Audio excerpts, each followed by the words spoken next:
Voilà, madame et monsieur, bonjour. Donc, comme d'habitude, j'espère que vous avez passé un excellent week-end. Donc, nous allons continuer notre périple économique. Donc, nous allons essayer de parler un peu d'économie. Mais avant cela, j'aimerais faire deux petits rappels parce qu'en fait, j'ai fait quelques recherches justement. Et par rapport à notre exemple de la farine, donc, et du pain, si vous vous rappelez bien, par rapport à l'offre et à la demande. Donc, à Conakry, justement, en Guinée, nous avons deux grandes sociétés, en fait, qui produisent de la farine. Et également, il y avait un troisième acteur qui voulait se lancer. Donc, vous avez les grands moulins d'Afrique et les moulins d'Afrique, pardon, et les grands moulins de Conakry. Donc, en fait, ça permet en quelque sorte de satisfaire la demande nationale. Voilà. Donc ça, c'est une très très bonne chose. Mais qu'est-ce qui s'est passé récemment avec le régime déchu en fait, c'est que en fait les frontières étaient fermées et justement ces compagnies-là devaient exporter ou exporter assez souvent aussi une fois la demande intérieure ou la demande nationale satisfaite. Donc voilà.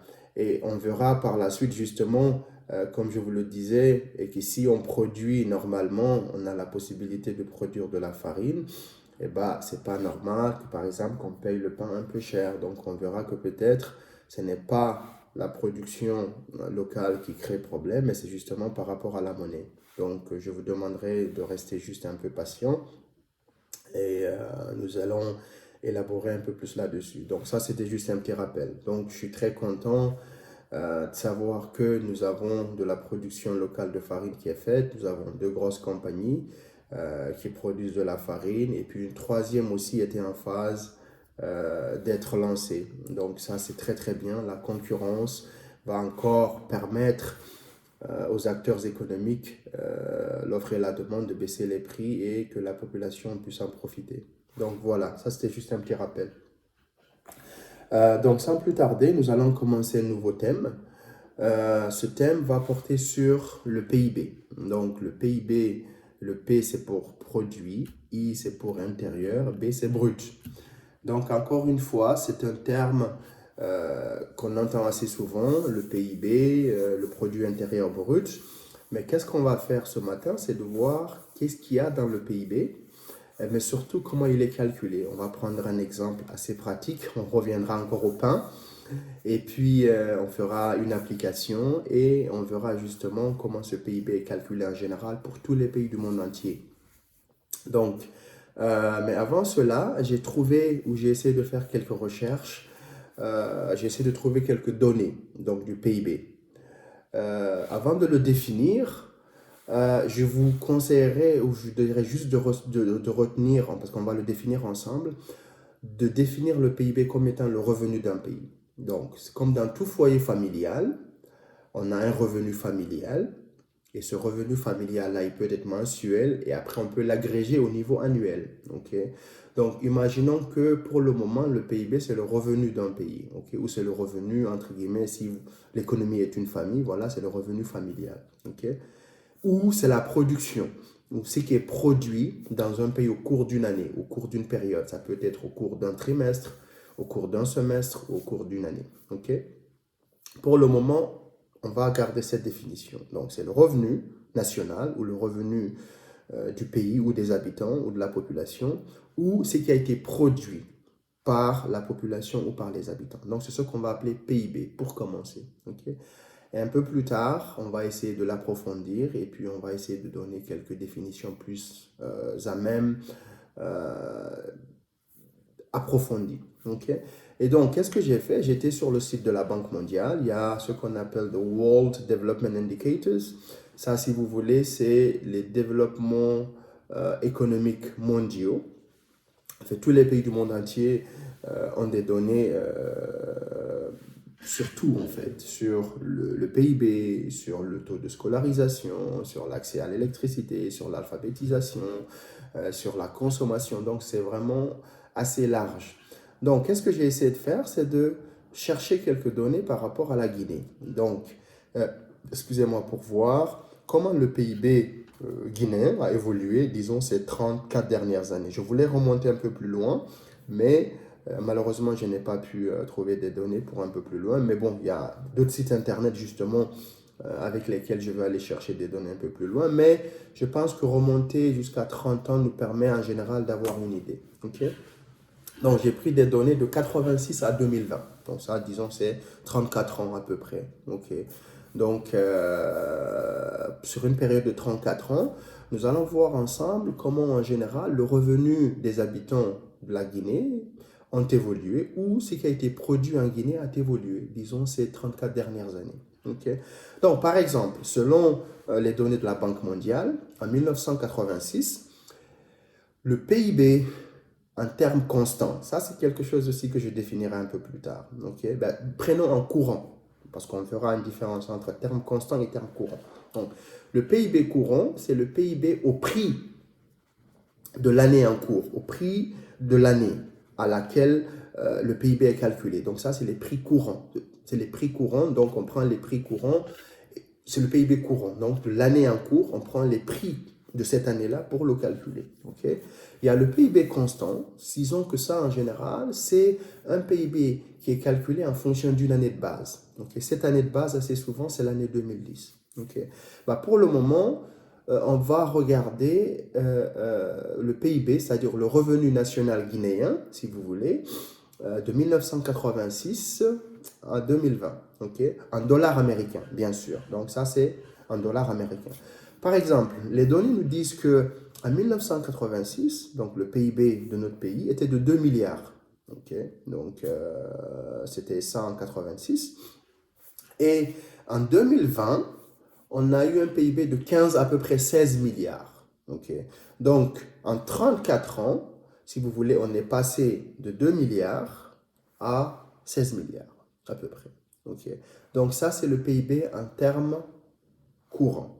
Okay? Ça, c'est, si vous voulez, encore une fois, c'est le revenu guinéen, le revenu des habitants de la Guinée ou ce qui a été produit en Guinée durant ces 34 dernières années. Okay? Maintenant, on peut faire un simple calcul. On peut voir entre ces deux années quel a été le taux global de croissance entre 1986 et, si vous voulez, 2020. Le PIB a augmenté de combien de pourcents en termes global? Parce qu'on prend de 2 milliards, on est passé à 16 milliards. Et bien, si vous faites ce simple calcul, vous verrez qu'en général, en termes global, le PIB guinéen a augmenté de 700%. Okay? Ça, c'est en supposant qu'on prend les deux extrêmes. Okay? Et bien ça, on va dire, ah oui, c'est extraordinaire. Okay? Donc, ça a énormément augmenté. Okay? Ça, c'est un terme global. Okay? Mais nous, ce n'est pas ce qui nous intéresse en fait. Ce n'est pas de prendre les deux extrémités 1986-2020, parce que ça, c'est le terme global. Bah, c'est de voir en termes annuels moyens. Parce que rappelez-vous qu'en général, il y a des hauts et des bas, il y a des pics. Donc en 86, 87, 88, 90 jusqu'en 2020, on va essayer de calculer la moyenne annuelle, en fait, le taux de croissance annuel moyen. Okay? Et ben, si on fait ce calcul-là, on va trouver que c'est à peu près 6%. Okay? Donc, on passe de 700% en termes global à 6%. Donc, ça aussi, ça fait un peu sens. Okay? Donc, ça, c'est ce qui nous intéresse réellement. En termes annuels moyens, la Guinée, où le revenu des Guinéens a augmenté de 6% dans ces 34 dernières années. Okay? Donc, ça, c'est avec ce qu'on appelle le PIB réel. Okay? Ça, c'est le PIB PIB nominal en termes courants. Okay, ça, c'est les prix courants, donc c'est ce qu'on appelle le PIB nominal. Okay, parce qu'on utilise les prix courants. Okay. On peut faire ce même type de calcul. On peut aussi regarder en termes réels, c'est-à-dire avec des prix constants. On prend l'année de base de 2010, on utilise tous les calculs en se focalisant sur les prix de 2010. Et en faisant ce calcul-là, on va voir que le PIB en général, en termes global, a augmenté de 333%. Okay? Même si encore ce nombre-là, on l'a calculé, mais c'est juste pour vous donner une idée, parce qu'on a pris ce qui s'est passé en 86 et ce qui s'est passé en 2020. Donc on a pris les deux valeurs. Mais comme je vous l'ai si bien dit, ce qui nous intéresse, c'est ce qui se passe en termes annuels moyens. Okay? Ce qui se passe à peu près dans chaque période. Okay? Et bien, si on fait ce calcul-là, c'est à peu près 4%. Donc, avec le PIB réel qui utilise des prix qui sont constants, c'est-à-dire les prix de 2010, le revenu ou la production guinéenne a augmenté de 4%. Okay? En termes de PIB qui est nominal avec des prix qui sont courants, le PIB a augmenté de 6%. Okay? Donc, on peut se dire, voilà, ces 34 dernières années, le revenu des Guinéens ou le revenu de notre population ou ce qui a été produit en Guinée a augmenté à peu près de 6%. Parce que je prends ici les prix qui sont dits les prix courants, c'est-à-dire le PIB nominal. Okay? Donc, c'est la production de la population, ce qui a été produit dans notre pays, ou les revenus des habitants. Okay? Voilà. Donc, on peut faire aussi un petit calcul, si vous voulez, pour savoir si vous voulez, parce qu'on a regardé en 1986, c'était de 2 milliards. En 2020, on est à peu près à 16 milliards. On peut se dire combien d'années va-t-il nous prendre, à peu près, pour, si vous voulez, doubler notre PIB. Okay? Pour qu'on soit à 32 milliards. À peu près, c'est la règle des 70, pour ceux qui ont fait un peu de finance ou un peu de mathématiques. Avec ce calcul-là, il nous prendra, si tout va très bien dans les conditions normales, 10 ou 11 ans, à peu près, disons 11 ans. Okay? Donc, en 11 ans, pendant 11 ans, sur une période de 11 années, on est capable de doubler notre PIB. Okay? Mais ça, je vous dis encore, ça c'est juste le doubler. On peut le tripler, le quadrupler avec des bonnes politiques, avec des bonnes mesures. Okay? Donc ça, c'était juste pour vous donner à peu près une idée générale d'où nous sommes. Donc en 86, on avait un PIB, un produit intérieur brut de 2 milliards, qui est passé à 16 milliards en 2020. Okay? Maintenant, ce qui est intéressant, on va voir que par la suite, ce PIB-là va continuer à augmenter d'année en année. Ça, ce n'est pas le problème. Tous les pays du monde entier, quand vous regardez leur PIB, c'est très rare de trouver un pays qui a eu un PIB en général qui a diminué durant les 30, 40 dernières années, parce que c'est une variable en général qui est assez croissante dans le temps. Donc, elle augmente, même s'il y a des périodes cycliques ou des périodes de crise financière ou des crises économiques où elle diminue un peu, les valeurs, ben, en général, c'est quelque chose qui a une trend, qui a une forme qui est assez croissante. Okay?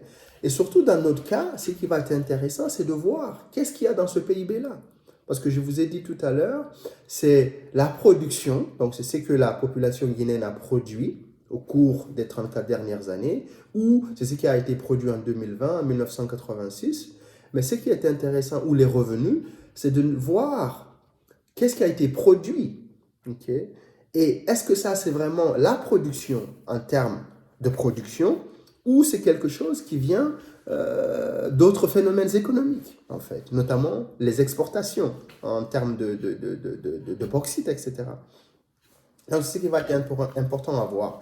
Et aussi, cette mesure de PIB aussi, peut-être elle n'est pas assez représentative parce que rappelez-vous, les données en général, on a une économie informelle qui est assez forte. Donc, ça peut-être les valeurs de 16 milliards ne représentent pas l'économie entière parce qu'il y a beaucoup de gens qui travaillent, qui ont leur propre compagnie, etc. Donc, l'État ne peut pas récolter des données par rapport à ces personnes-là parce que la taille de l'économie informelle est très, très importante.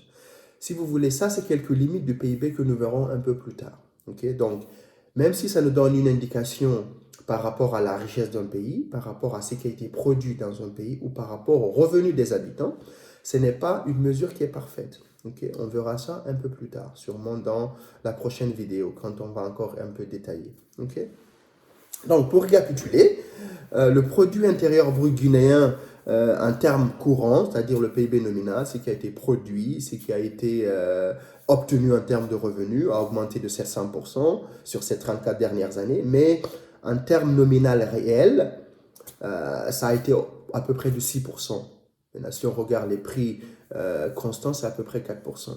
Donc, c'est la même chose en termes de taux de croissance annuel, pas moyen, mais en termes de taux de croissance. Et bien là, c'est la même chose. En 87, on était à peu près à 3%, et en 2020, on a un taux de croissance de près de 7%. Okay? Et encore une fois, malgré ces taux de croissance assez assez importantes, il faut voir qu'est-ce qu'il y a dans cette croissance. Est-elle inclusive? Est-ce qu'elle profite à tout le monde? Est-elle basée sur une industrie manufacturière qui est importante ou est-elle basée sur une exportation? Donc, c'est ce qui va être important de détailler en fait le contenu de ce PIB-là pour voir justement comment on peut mieux comprendre notre économie et puis apporter des solutions ou des mesures qui vont nous permettre d'améliorer le niveau de vie de la population. Okay? Donc, en gros, c'est ces données-là qu'on a, et puis ces données-là sont des données publiques. Toutes les personnes qui sont intéressées à avoir accès à ces données-là, vous pouvez avoir accès à ces données-là. Okay? Donc, rappelez-vous, en 87, on avait un PIB de 2 milliards, et à peu près en 2020, on a à peu près un PIB de 16 milliards. Okay? Donc, on peut faire nos petits calculs. Donc, en termes global, c'est 700%, mais en termes annuel moyen, si on considère les cycles, donc c'est à peu près un taux de croissance de 6%. Okay? Donc, ça, c'est ce qu'on appelle, à peu près, c'est ce qu'on appelle les faits. Okay? Ça, c'est les faits qu'on a dans les données. Okay? Maintenant, ce que nous allons faire ensemble par la suite, c'est de voir comment on calcule ce PIB-là, parce qu'il est important. Il est important qu'on le calcule. Okay? Et il est important aussi de le définir. Okay? Donc, en termes de définition, nous avons 3 approches économiques. Et tous les pays du monde entier font appel à ces 3 approches. Okay? La première approche, elle est appelée approche de la demande. Ou approche par la demande. Okay? Donc, le PIB, par l'approche de la demande, c'est quoi? Okay? Le PIB, par l'approche de la demande, c'est la somme ou la valeur de tous les biens finaux qui sont consommés ou qui sont achetés ou qui sont produits dans une économie au cours d'une période donnée. Okay? Donc, mais c'est quoi un bien final? Bien sûr, c'est important. Okay? En économie, un bien final, c'est un bien qui est destiné à la consommation finale. C'est-à-dire, c'est un bien qu'on ne transforme plus. C'est un bien qui est prêt à être consommé. Okay? Ça, c'est ce qu'on appelle un bien final. Okay? Pourquoi on parle de bien final versus bien intermédiaire? Parce qu'ils sont différents. Okay? Le bien intermédiaire, si vous voulez, le bien est dit intermédiaire, c'est quand il rentre dans la production de bien final. Okay? C'est un bien qu'on va utiliser pour produire le bien final. Par exemple, la farine est un bien intermédiaire pour faire le pain. Okay? La farine est un bien qui est dit intermédiaire parce qu'il est utilisé pour faire la production du pain. Il peut être aussi un bien final si les consommateurs l'achètent comme tel. Okay? Donc, un bien dit intermédiaire, c'est quand il est utilisé dans la production d'un bien final. Okay? Un bien final, c'est un bien qui est final, comme le nom l'indique, mais qui est prêt à la consommation. Ce n'est pas un bien qu'on va encore transformer pour être consommé. C'est un bien qui est acheté comme il est et qui est prêt à la consommation. Okay? Maintenant, je ne veux pas dire prêt à la consommation qu'on le mange comme ça, mais peut-être on le cuit, etc. etc. Okay? Donc, rappelez-vous de ça. Un bien intermédiaire, c'est un bien qui rentre dans la production du bien final. Un bien final, c'est un bien qui est fini, qui est produit pour la consommation finale, qui est prêt à être consommé. Okay? Donc, le PIB par la demande, c'est la valeur de tous les biens finaux qui sont produits au cours d'une année, au cours d'un semestre, au cours d'un trimestre. Ça, c'est la définition du PIB. Pourquoi? Ce que je vous disais tout à l'heure, c'est ce qui est produit dans un pays. Okay? Ça, c'est la première définition du PIB par l'approche de la demande. Vous vous rappelez la demande? Qui demande? C'est les consommateurs. On avait parlé de ça. Okay? Ça, c'est l'approche de la demande. Okay? Maintenant, nous avons une deuxième approche qui est dite la valeur ajoutée. Okay?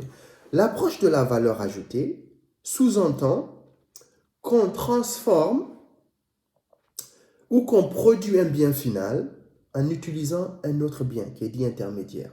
Okay?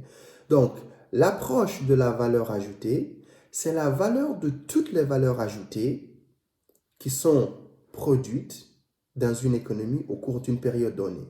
Un an, un mois, un semestre, un trimestre. Okay?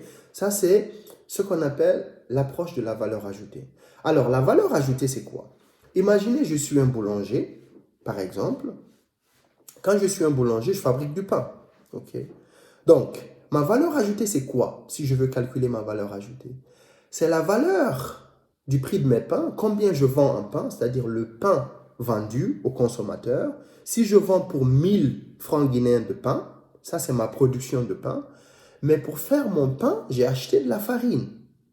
Moins peut-être 500 francs de farine. Donc la valeur ajoutée, c'est 500 francs. Ok. Donc si vous voulez, la valeur ajoutée est plus importante ici pour les compagnies. Ok. Ce n'est pas les salaires. Il ne faut pas dire, ah oui, parce que aussi, oui, j'ai des salariés qui travaillent pour moi. Non. La valeur ajoutée, c'est ma production moins tout ce qui rentre dans la production. Okay? C'est-à-dire les biens qui rentrent dans la production. Donc, je suis boulanger, je fais du pain. C'est la valeur de mes pains que j'ai vendus, moins le prix de la farine que j'ai acheté, le prix de la levure, etc., etc. Ça, c'est ce qu'on appelle la valeur ajoutée. Quand je produis des voitures, c'est la même chose. C'est les voitures finies que je vends, moins le prix en fer, en plastique, en caoutchouc, etc. Ça, c'est ce qu'on appelle la valeur ajoutée. Ok. Donc, c'est pourquoi assez souvent, quand vous entendez dans les médias, il nous faut avoir des produits en valeur ajoutée. C'est-à-dire, il veut que nous-mêmes, nous fassions nos produits finis, locaux, avant de les, si vous voulez, exporter. Au lieu d'importer de la bauxite, peut-être il faut qu'on la transforme chez nous, qu'on produise des biens avec cette bauxite-là qui sont ensuite exportables. Donc, on augmente notre valeur ajoutée. Au lieu seulement de prendre les matières premières et les exporter. Et que d'autres, par la suite, transforment ça et qu'ils le revendent. Vous voyez la différence? Donc ça, c'est la valeur ajoutée en fait. Okay? Donc assez souvent, les pays essayent de développer une valeur ajoutée qui est importante pour augmenter leur croissance économique. Okay? Et ce n'est pas le cas de notre pays en fait, la Guinée ou dans beaucoup de pays africains. Donc on a toujours des ressources qu'on essaye d'exporter. Et une fois que ces ressources-là sont exportées, elles sont transformées en valeur ajoutée qui est assez importante et ensuite qui nous est réimportée chez nous. Ok? Donc, du coup, nos économies, en fait, sont juste des économies de premier export en termes de valeur, en termes de biens intermédiaires. Donc, il faudrait qu'on sache transformer les biens intermédiaires en valeur ajoutée pour ensuite pouvoir produire ou pour avoir une économie qui est assez forte ou pour qu'on augmente notre croissance économique ou notre PIB. Okay? Donc, en quelque sorte, c'est ça la deuxième définition. Donc, le PIB par la valeur ajoutée, c'est la somme de toutes les valeurs ajoutées. Mais la valeur ajoutée, rappelez-vous, c'est ma production, ce qu'on produit, moins les coûts en biens intermédiaires. Okay? La troisième approche, c'est l'approche du revenu ou l'approche des revenus. Comme je vous le disais aussi au début, le PIB par les revenus, c'est la somme de tous les revenus versés dans le pays, en termes de salaire et en termes de profit. Okay. Donc, les salariés qui travaillent ont un salaire ou ont des salaires. Les compagnies ou des personnes aussi ont leur propre compagnie parce que parfois ils sont auto-entrepreneurs, ils reçoivent, ils se versent des profits. Et quand on va prendre la somme de tous les revenus, on va prendre la somme de tous les profits, on calcule aussi le PIB. Okay. Donc, toutes ces trois approches-là, logiquement, doivent donner la même valeur du PIB. Et c'est à chaque pays justement, de voir quel type d'approche est assez importante ou fit, je veux dire, son économie en fait, c'est-à-dire est en lien avec son économie. Okay? Donc, si je suis un pays où j'ai beaucoup d'entreprises qui transforment beaucoup de biens intermédiaires qui sont ensuite produits en termes de valeur ajoutée, dans ce cas-là, peut-être vaut mieux utiliser la deuxième approche.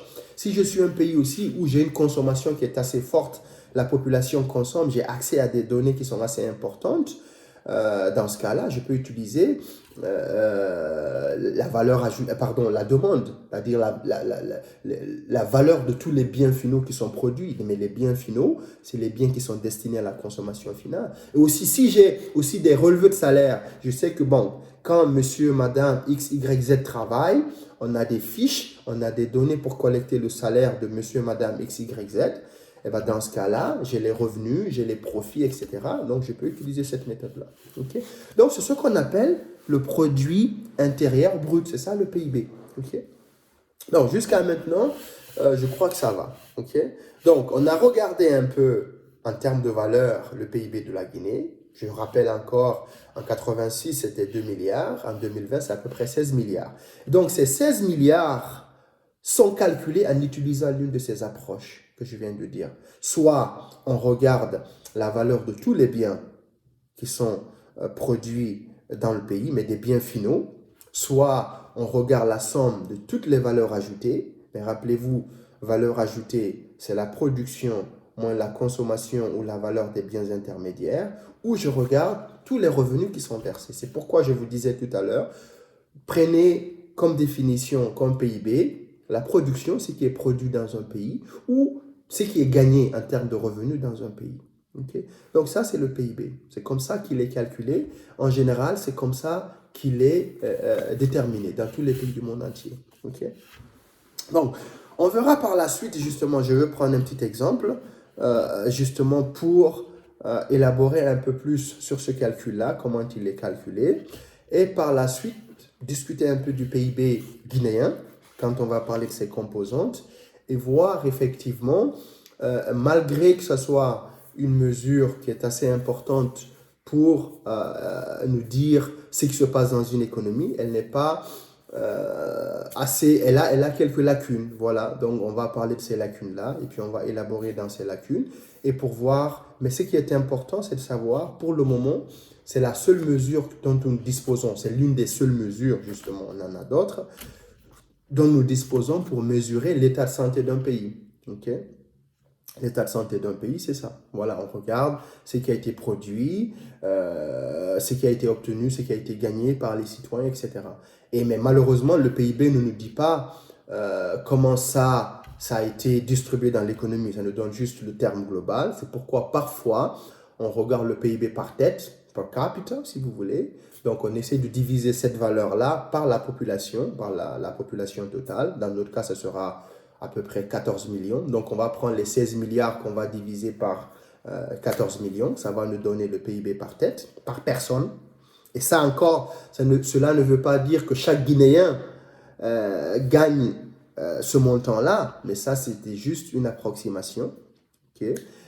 Donc, en fonction de ça, et ben dans ce cas-là, on peut ensuite voir comment faire pour qu'il soit assez équitable. Ça ne nous dit pas si la société est assez équitable ou pas. Et surtout, est-ce que ça vient des matières premières? Est-ce que ça vient de l'import? Est-ce que ça vient de l'export? Est-ce que ça vient de la consommation du gouvernement? Parce que parfois, la taille du gouvernement aussi est assez importante. On le verra ça. Est-ce que ça vient de ça? Okay? Donc, mais pour le moment, rappelez-vous que le PIB, une fois que vous l'entendez dans les médias, un peu partout, c'est ce qui a été produit dans un pays, dans notre pays, ou c'est les revenus des habitants de notre pays. Okay?